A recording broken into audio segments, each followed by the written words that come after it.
Hai, Assalamualaikum. Nama diberi Aiman Hasib bin Fakhruddin. Nombor pelajar saya 2021388178 dan saya merupakan seorang pelajar Fakulti Kejuruteraan Kimia.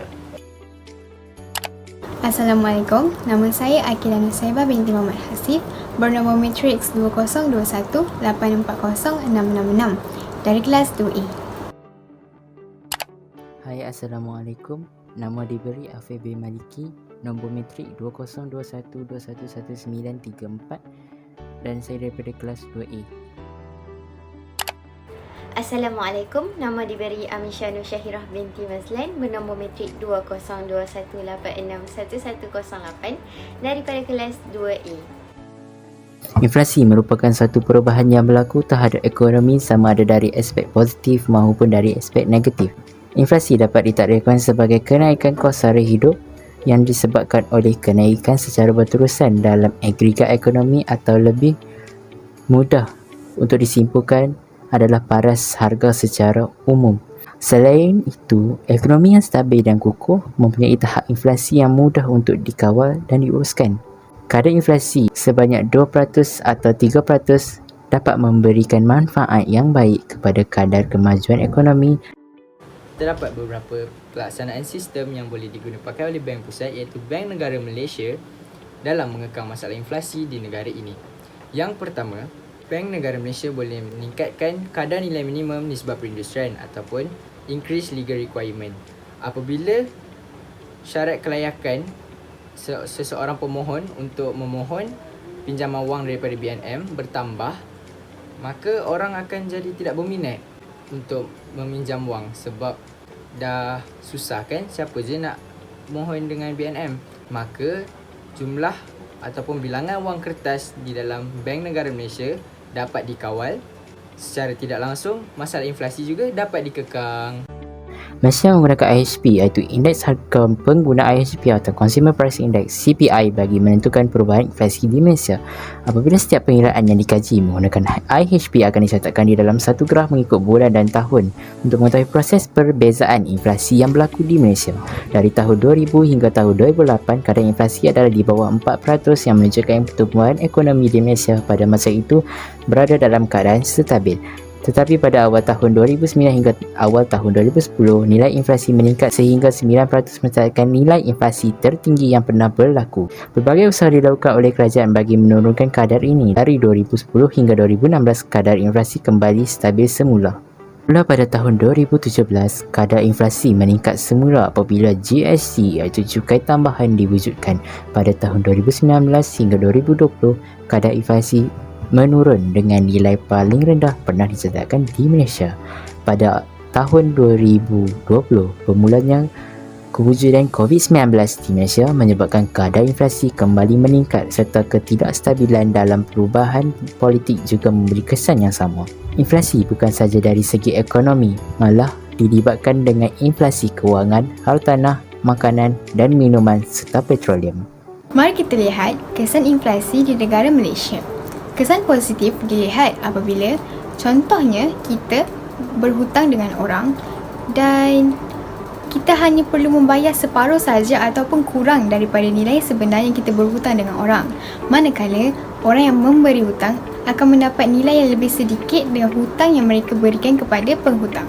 Manakala bagi kesan negatif, kita boleh lihat negara India sebagai contoh. Mereka melarang untuk gandum diekspor ke negara-negara lain. Apakah kesan daripada perkara tersebut? Kita akan kekurangan bekalan gandum yang semestinya akan dibekalkan oleh negara India, iaitu negara nombor 1 pembekal gandum. Jadi, apabila gandum berkurangan di negara Malaysia, harga gandum akan meningkat. Ianya menyebabkan pengguna susah untuk membeli gandum walaupun itu barangan asas mereka. Jadi, bagi kesan inflasi ini, saya boleh katakan dan berdasarkan kajian yang telah kami lakukan, inflasi merupakan banyak kesan buruknya berbanding daripada kesan positif kerana ia akan memberi beban kepada pengguna dan masyarakat di negara Malaysia. Setelah melakukan sedikit kajian terhadap sebilangan kaum etnik di Malaysia, kami mendapati bahawa sebilangan responden bersetuju bahawa jurang ekonomi antara masyarakat etnik menyumbang kepada peningkatan kadar inflasi. Menurut pendapat responden-responden ini, mereka berpendapat bahawa peniaga daripada setiap kaum akan meminta bekalan barang daripada membekal setiap kaum sahaja. Hal ini sedikit sebanyak akan menyebabkan ekonomi tidak stabil lalu menyebabkan ketidaksamaan agihan pendapatan. Apabila berlakunya ketidaksamaan agihan pendapatan, inflasi turut berlaku lalu meningkatkan harga barang. Secara umumnya, jika kadar inflasi semakin rendah, pendapatan seseorang akan lebih lumayan dan sebaliknya. Bukan itu sahaja, kebudayaan dan kemahiran sesetengah etnik juga mempengaruhi jurang ekonomi antara etnik. Hal ini akan menyebabkan resis berlaku. Menurut informasi yang dibekalkan oleh Jabatan Perangkaan Malaysia, orang Melayu kebanyakannya bekerja di bahagian pembuatan, Cina bekerja dalam bidang perniagaan dan peruncitan, manakala India sebagai buruh. Pekerjaan mengikut etnik yang berbeza ini akan menyebabkan diskriminasi antara etnik. Pertelingkahan akan berlaku dan kita pasti tidak mahu peristiwa 13 Mei berulang lagi. Inflasi boleh dibendung jika semua lapisan masyarakat memainkan peranan melakukan tanggungjawab sosial. Kerajaan memainkan peranan utama dalam tanggungjawab sosial ini dan bertanggungjawab untuk mengawal corak inflasi di negara kita. Mereka seharusnya memberi subsidi kepada pengeluar supaya tidak berlaku peningkatan kos pengeluaran bekalan. Subsidi ialah satu bentuk bantuan kewangan. Dengan subsidi ini, harga sesuatu barang tidak akan dinaikkan dan inflasi berkurang. Rakyat juga boleh menjalankan tanggungjawab sosial dengan membuat turun aplikasi price catcher yang dibuat oleh kerajaan. Dengan aplikasi itu, rakyat sebagai pengguna dapat membandingkan kedai yang menawarkan harga yang lebih murah dan mahal. Ini dapat membantu pengguna untuk merancang pembelian mereka dan mengelakkan panic buying serta pembelian yang tidak terkawal. Dengan cara ini, kadar inflasi dapat dikawal kerana permintaan pengeluaran barang yang tidak tinggi. Seperti yang kita tahu, masalah inflasi di negara kita bukan sahaja menjejaskan ekonomi negara, namun ianya juga menjejaskan rakyat di negara kita. Oleh itu, terdapat beberapa cadangan yang boleh diimplementasikan oleh pihak kerajaan bagi membendung masalah inflasi daripada terus berlaku. Yang pertama, pihak kerajaan boleh mempertimbangkan semula untuk menggubal akta gaji minima. Hal ini bertujuan untuk memenuhi keperluan rakyat di negara kita.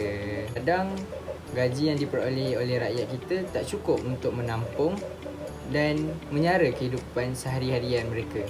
Maka kami bersependapat bahawa langkah ini merupakan langkah yang proaktif yang boleh dilaksanakan oleh kerajaan untuk membasmi kemiskinan dan juga mengatasi masalah inflasi di negara kita. Yang kedua, pihak kerajaan boleh meletakkan had nilai maksimum bagi sesuatu barang.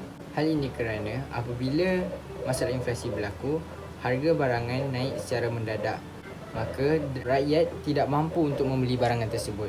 Apabila pihak kerajaan menetapkan satu nilai had maksimum, maka harga barangan itu tidak boleh melebihi daripada nilai tersebut. Maka rakyat masih lagi mampu untuk membeli barang tersebut. Yang kedua, Bank Negara Malaysia juga boleh meningkatkan kadar faedah deposit ataupun increase interest rate of deposit. Kenapa kita nak kena tinggikan interest rate of deposit ni? Sebab kita nak tarik orang untuk menyimpan duit dalam Bank Negara Malaysia. Sebab kita nak kekalkan jumlah wang kertas dalam simpanan Bank Negara Malaysia. Jadi Bank Negara Malaysia perlu bagi pulangan yang banyak dan supaya orang akan tertarik untuk menyimpan duit dalam bank tersebut. Macam contoh, kalau kita menyimpan duit, lepas tu kita dapat lagi duit. So siapa je tak nak kan? So kita akan dapat bila dapat pulangan yang tinggi, semua orang akan berminat untuk menyimpan wang. Apa yang kumpulan kami dapat simpulkan daripada kajian ini ialah inflasi berlaku di seluruh negara. Ianya disebabkan oleh kejatuhan dalam nilai penyaluran agregat dalam proses untuk menyamakan nilai permintaan agregat. Ia juga boleh dikawal dengan meningkatkan nilai harga barangan dan perkhidmatan, mengurangkan nilai pendapatan untuk kawal permintaan agregat. Ianya akan mengganggu nilai IHP, pasaran saham dan pelaburan. Untuk mengurangkan inflasi, kita haruslah mengurangkan perbelanjaan yang tidak melibatkan pembangunan. Perbelanjaan secara pribadi haruslah diberi tekanan agar dapat mengelakkan daripada pembaziran. Hal ini dapat meningkatkan pendapatan secara langsung dan akhirnya dapat menambah produktiviti pekerja. Jadi, tanggungjawab untuk mengawal inflasi adalah tanggungjawab kita bersama.